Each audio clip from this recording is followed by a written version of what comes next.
জুলাই আন্দোলনের সময়ের ঘটনায় আশরাফুল হত্যাচেষ্টা মামলায় গ্রেফতার সাবেক স্পিকার শিরিন শারমিন চৌধুরীকে কারাগারে পাঠানোর নির্দেশ দিয়েছেন ঢাকার চিফ মেট্রোপলিটন ম্যাজিস্ট্রেট আদালত সিএমএম।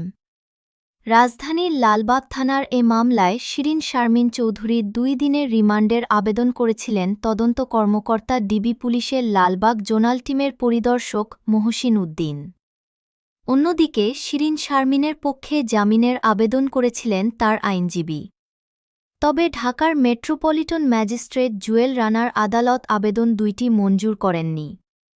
মঙ্গলবার ৭ এপ্রিল দুপুর ১:৫৫ দিকে সাবেক স্পিকারকে আদালতে আনা হয়। এরপর শুনানির সময় এজলাসে তোলার জন্য তাকে আদালতের হাজতখানায় রাখা হয়। রিমান্ড আবেদনে বলা হয়েছিল, মামলার ১ নম্বর আসামি শেখ হাসিনা ও ৩ নম্বর আসামি শিরিন শারমিন চৌধুরীসহ অন্যরা রাষ্ট্রীয় গুরুত্বপূর্ণ সিদ্ধান্ত গ্রহণে কুশীলব ছিলেন। তাদের সিদ্ধান্ত, পরিকল্পনায় পরোক্ষ ও প্রত্যক্ষ নির্দেশে সশস্ত্র মামলার ঘটনা ঘটেছে বলে জানা গেছে।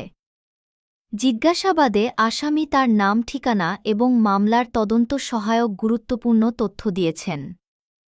তাকে আরও জিজ্ঞাসাবাদের জন্য ২ দিন রিমান্ডে নেওয়ার আর্জি জানানো হয় ওই আবেদনে।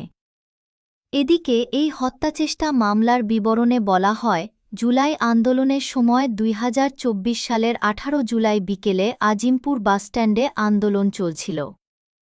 সেখানে দেশি বিদেশি অস্ত্র নিয়ে তাদের ওপর হামলা চালানো হয়। একটি গুলি আশরাফুল ওরফে ফাহিমের চোখে লাগে।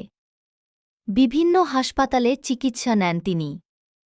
এ ঘটনায় গত বছরের ২৫ মে শেখ হাসিনাসহ ১৩০ জনের নাম উল্লেখ এবং অচেনা ১১৫ থেকে ১২০ জনের বিরুদ্ধে মামলা করেন আশরাফুল।